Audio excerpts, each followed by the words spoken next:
Hello, everyone. Welcome back to another episode of I Like to Read with me, your host, Rachel Polanski. For the visual listeners, those watching on the old YouTube, you can see that our setup has changed a bit.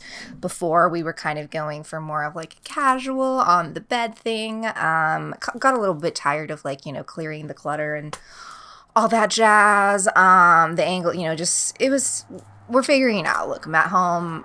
Luckily, Jason is a podcast producer, so he kind of has the insight and knows what to do, but I don't beyond the actual reading of the books. We got a couple of TV trays as a makeshift sort of desk. We got the laptop, and since I broke the microphone, also I talk with my hands a lot, so it's just a little bit easier to have it right here. And then we have this cool tapestry, which, we could have lowered a little bit more to sort of keep up the illusion that I'm not just sitting in front of my bedroom wall, but we're lazy, and chances are that you don't care and you didn't even notice it, but now you do. I've had this tapestry since I moved to Los Angeles. This is the apartment that I live in now, which I've lived in for a little over 2.5. No, it's been two years and some change. Is basically the longest I've ever lived anywhere since my childhood home, which is pretty cool. But I've lived in 3 other places in Los Angeles just before this place in the span of 2.5 years, just unfortunate roommate luck and crazy situations, and we don't need to get into that.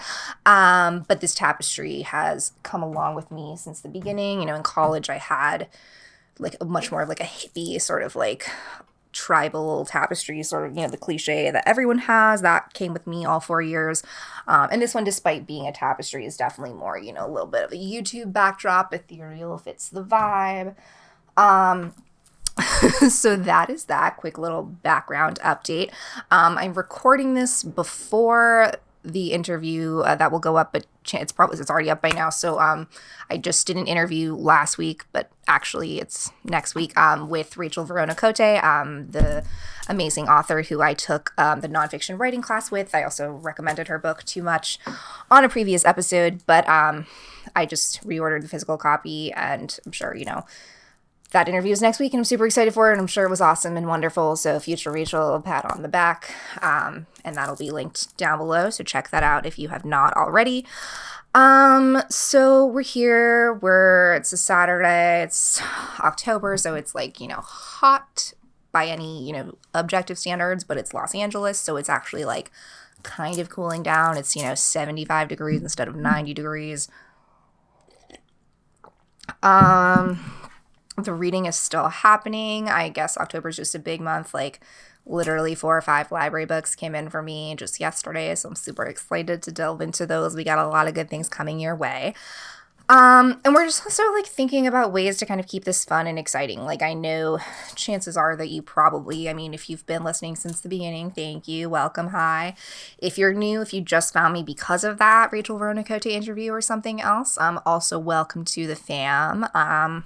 Typically, I talk about 5 or 6 books a week and kind of just give my thoughts and recommendations. Sometimes I go on random ramblings and musings. I also have a blog which has more just general pop culture recommendations. Also occasional ramblings that are, obviously more writerly and word focused as opposed to just the literal improvisations that come from this mind. So today, 4 of the 6, again, cheating because they're pretty similar, 4 of the 6 books just kind of by chance and because of library roulette and because of what I chose to read and what came out have to really deal with, burnout and anxiety and sort of this ennui that is sometimes easier to find because it's something more tangible and sometimes more of an overarching existential crisis type thing. So we're going to delve into those 4 books. Each of them, they're similar enough that I want to talk about all of them together, but they're each unique and different in their own way. And then I want to talk a little bit about my sort of anxiety and also existential, dread and thoughts about life and money and burnout, as much as I can. I know I've touched on some of that stuff before. I also know that some of it is probably just kind of not boring, but everyone feels that way, and I know that that's true of a lot of things, but then there are certain things that I think everyone feels but not everyone voices and not everyone is comfortable talking about. And so I'd like to, help participate in changing that. Like, maybe your mental health issues are worse than mine. Maybe they're better. That doesn't make you better or worse than me. We're all pilots of our own, captains of our own ships in the same ocean or whatever. Pretty soon this will just turn into, I'm going to become a life coach, and that's what's going to happen. So the first book and the first one that we're going to touch on is called Why We Can't Sleep, Women's New Midlife Crisis by Ada Calhoun.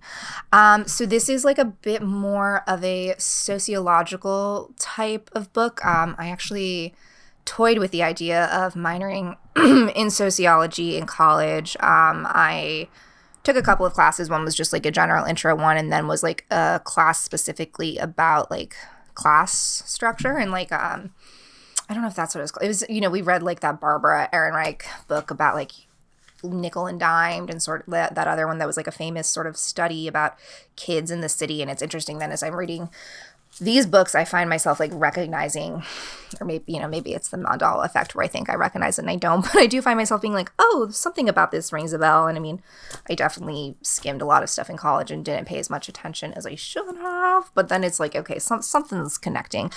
So Ada Calhoun's book deals with women who are a bit older than I am. She focuses specifically on Generation X women, born in 1994. I am a millennial. But that doesn't mean that it's not relatable. There's plenty of anecdotes about millennials and baby boomers, so if you're in one of those, or Generation Z.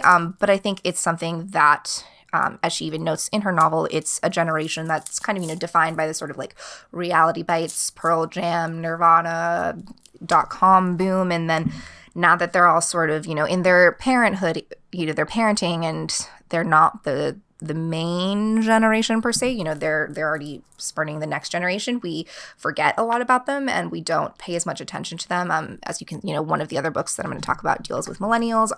But another one of the books, Jen Lancaster's book, Welcome to the United States of Anxiety, which we'll talk about in a sec. She's also a Generation X woman. So these kind of, dovetail nicely. Jen Lancaster, is definitely just more of a memoirist, but her book takes actually a nice little sociological dovetail in a way that her other books don't. But again, we'll get to that in a second. So back to Why We Can't Sleep. It's just sort of like, why can't we sleep? It deals with the issues of money and parenting and, feeling like you're not enough. And because it has the anecdotes of like, 10 or 11 women that she spends her time with, there's definitely enough of a portrayal that you're like, okay, this is clearly a larger societal issue that really, if you can't relate to everything that they're saying, at least there's like hopefully something that you relate to it, whether you're a woman or a man. I mean, she does focus uniquely on the woman or female identifying experience, but there's not, it's a lot of it is also just general like human nature stuff that we all feel.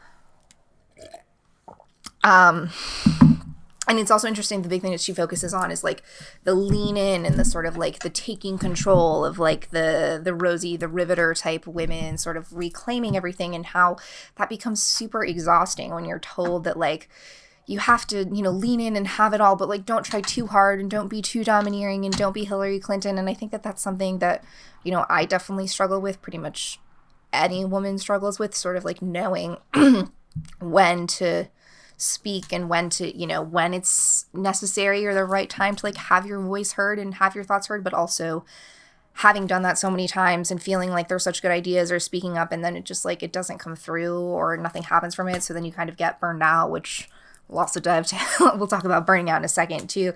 But this one was just, it really, it's Goodreads saying it's essential reading for all middle-aged women and anyone who hopes to understand them. And I think that that's a really nice way of putting it, because it shows, this book is written by a middle-aged woman for middle-aged women, but whether or not you fit into that demographic in any aspect or not, there's something that can help you appreciate them. And chances are, you've either been a middle-aged woman or you're on your way to being a middle-aged woman. Right now, I like to call myself in my mid-late 20s per Hedwig and the Angry Inch. But one of my close friends is definitely in Generation X. She has 2 young children, and while we have a lot in common, we also clearly have very different lives. So this is just something that I think brings a lot of ideas that are already out there and that you can relate to help further relate to a generation that either you are part of and feel like hasn't been touched upon enough, or you're familiar with in some aspect and want to relate because you've been there, you're going to be there. So I just talked about it briefly, but after that, we're going to talk about Welcome to the United States of Anxiety, Observations from a Reforming Neurotic by Jen Lancaster. Jen Lancaster is one of those authors who I've literally been reading since like high school, middle school. Like her books have been out since early 2000s. She's written quite a few memoirs, very candid, very like, I don't give a fuck, Midwestern, but East Coast born and raised, woman who is, recognizes her privileges and recognizes her neuroses and craziness and just has a really fun way about writing even like the craziest, worst stuff.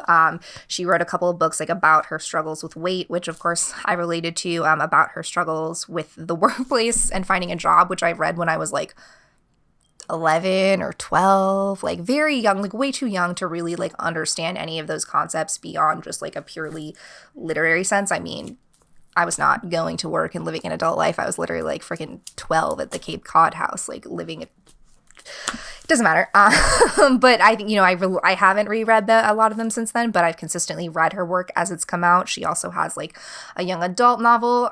This one is just as much memoir and just as much personal stuff to fulfill it. The book takes the form of Maslow's hierarchy of needs, which is that pyramid of sort of like, okay, the first thing what do humans need in order to achieve like self-actualization or their best self?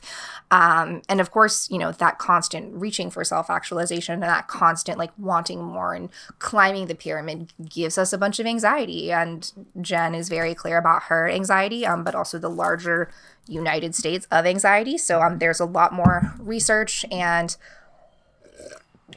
as she notes in the book, all of her other previous works do have footnotes, but they're just little like anecdotal footnotes that are not like bibliographical footnotes. And then the footnotes section in this book for the first time is an actual like bibliography notes, citing sources section. So that's like a fun little twist. Also at the time, at least of recording this, it is on Kindle Unlimited for $0 or like Kindle First Reads for $5. So it's super inexpensive and very accessible. Definitely like an easier read for the way that she presents some of these facts, just because she is so like glib and cavalier and open. So I have followed her and her life on social media for a long time. She's one of the first authors that I like followed on Facebook and interacted with. So I feel like I know her even though I don't. And she's had a pretty wild and crazy life that she's open about and shares a lot about. So, whether you've been following her or not, she opens up enough about in this book that she can share. So back to the pyramid of needs. So it starts sort of with the foundation of like one needs like shelter and food and water in order to then like get to the next level, which is, I think, like clothing and, second, like love doesn't come till even like the third part of the pyramid. And so the fact that we're like constantly searching for these basic things, but we can't have that until we have these other things. And obviously it's, her take on Maslow's hierarchy of needs is the famous like psychology, sociology type thing. I should know this, but I don't. And it just, there's each section is of the pyramid, and they deal with things like FOMO and sort of like what to pay attention to and what not to pay attention to, choosing your own type of family. It also, deals with how do we take the things that on a day-to-day basis just like drive us crazy and neurotic and like try to make like a little more sense of them, because we know we have to exist in this world, like unless you want to go off into the woods in a bunker in the middle of nowhere, which like for some people that's fine, but like for the most part you have to in society in some way. But a lot of it is like, everyone has to do this bullshit and deal with these things, or has to do, whether it's consciously or unconsciously. And like just like how do we make sense of that, and how do we make the best version of that? And I don't know the answer, but there's like little things that you can try, and sometimes it's just hearing someone else's perspective, sometimes it's reading a scientific fact that you're like, oh, I didn't know that, but it kind of puts like a little more sense to this crazy shit that's going on. So I feel like Jen's my friend. She's just very open about her life and the stuff that happens. She makes even the most boring, ridiculous stuff seem fun and crazy. And I think that's why she's so personal, because she's so real. And like, she doesn't, she puts herself down. Who doesn't? But she's made progress, and she's made a journey, whether that's like a tangible weight loss or just like who she is mentally is so different than who she was 20 years ago and who she was when she grew up. But there's also still little facets that are still there, and I relate deeply to that. So Jen, if you're listening, let's be friends, let's connect. But if not, I'll look forward to your next read, and I'll keep reading you on social media. And while I take a lot from all of your books, this one especially resonated, and I appreciated the slightly more sociological touch to it. Okay, and moving along right from there, next we are going to talk about Can't Even, How Millennials Became the Burnout Generation by Helen Petersen. So I didn't plan it, but it just kind of, The Why We Can't Sleep came out a little while ago, and I had that in my Kindle collection and just played Kindle roulette and decided to read that. And Can't Even is a book that came out very recently, and I had a hold on it in the library, and it became available. So this is, if Why We Can't Sleep is for women of Generation X, Can't Even is, it's written by a millennial woman, but it's really for millennials of any self-identifying gender, sex. It really, takes up so many of the things that I am just like aware of, but not like I think about it, but I still do them, sort of just like the endless scrolling on your phone. And before you know it, you've had like 6 hours of screen time and you're like, what the fuck? And Helen Petersen is actually a BuzzFeed culture writer and former academic, which is totally clear in her work. Like, it has the readability of that sort of BuzzFeed easy language, but it has the backing of the sociological academic research to it. It also looks way back even to just like capitalism and labor laws and sort of the nature and general structure of work, because a lot of this, the burnout has to deal with work, and it also has to deal with this sort of like commodification of work and the commodification of the human as work, particularly as, family structures are changing throughout the years. Between the generations. I know I definitely feel burned out with work. A large part of that is and was the commute and sort of the dead time that you feel at your job, whereas working from home, like, I'm an introvert naturally, so it's just much more wonderful to be only interacting with Jason and my cat and not have to deal with other people. I mean, on Zoom, yes. But I can still get my work done, but I'm in my natural habitat. I've always been a homebody. I love being home.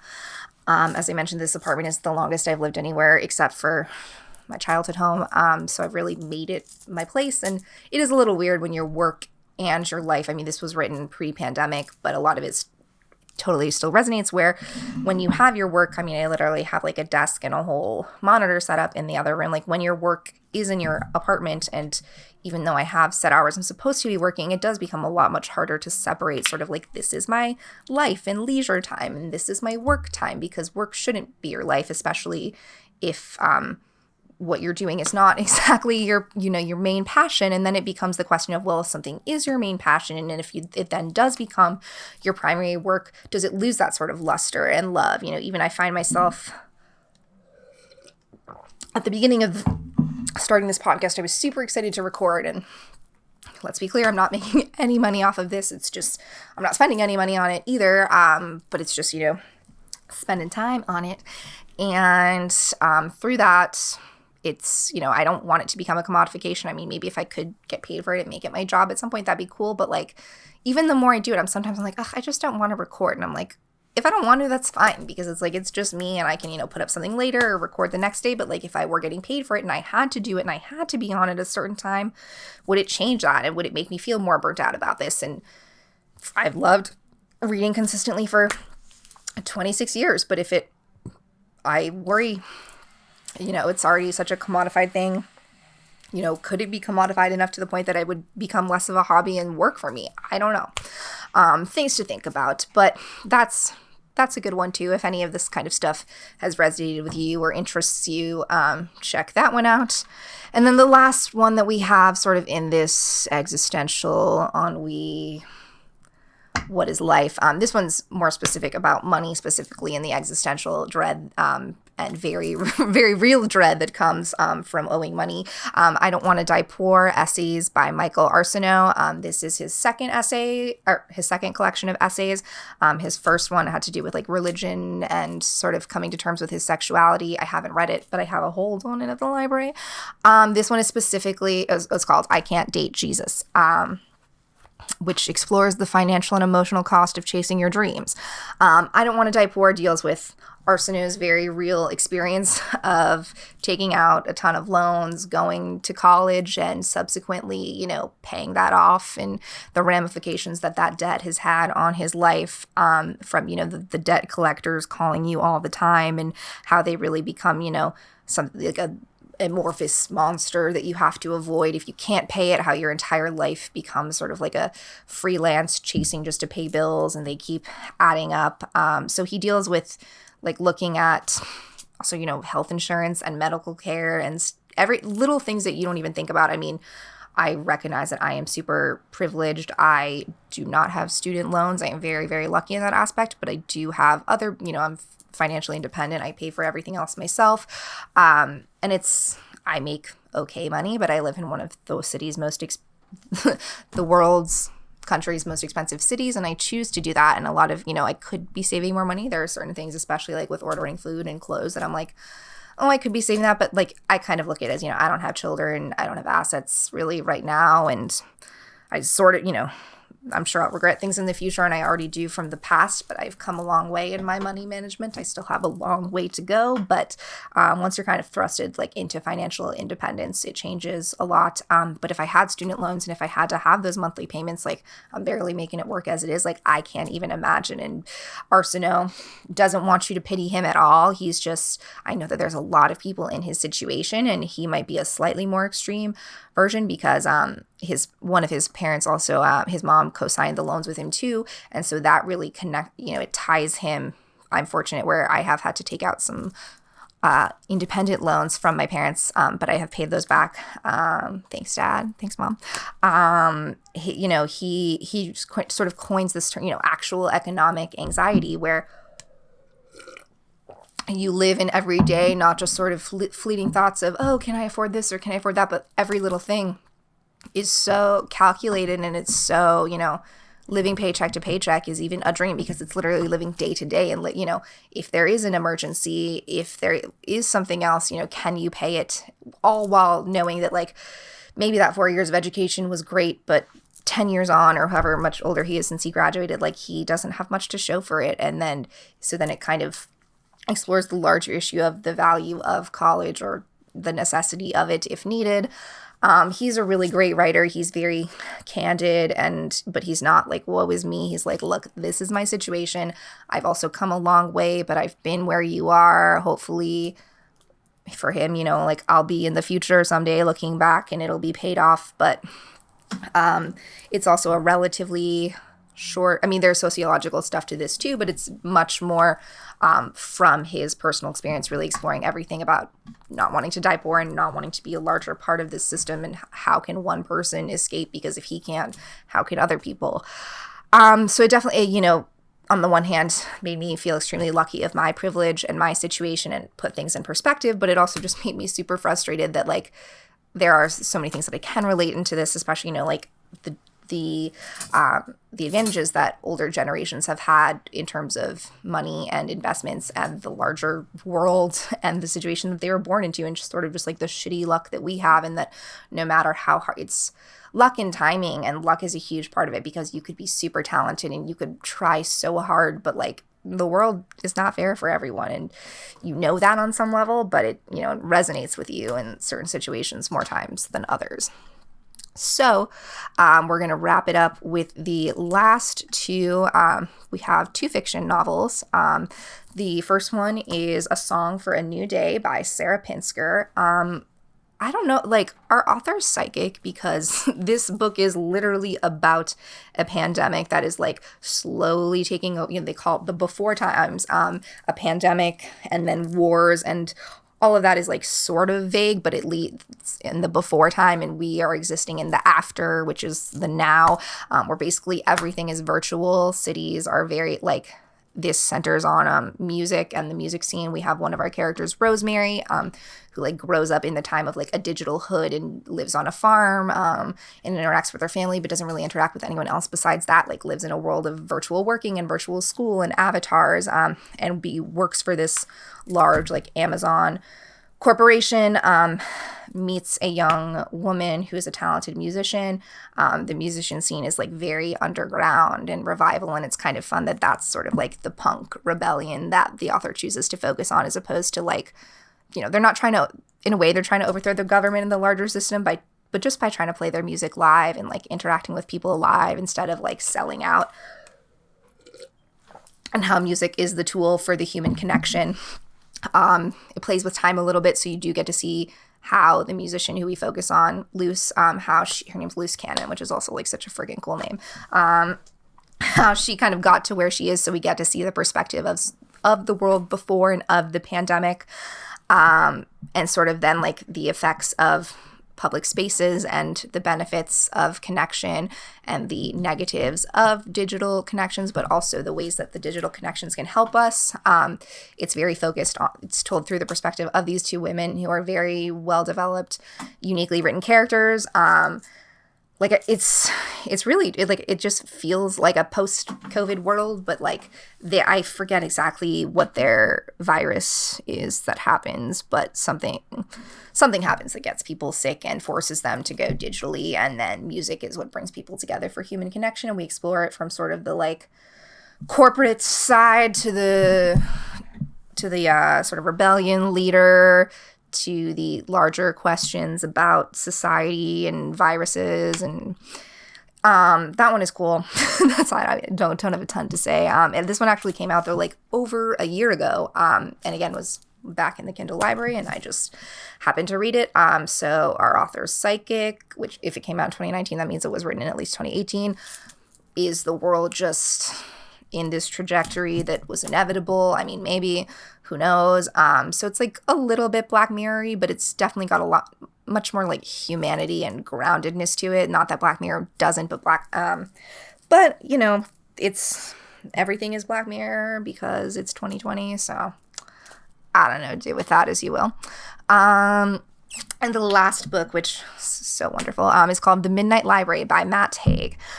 So Nora Seed is our main character. She lives a miserable life. She could have used some of these other books to read, like the Can't Even Millennial Burnout.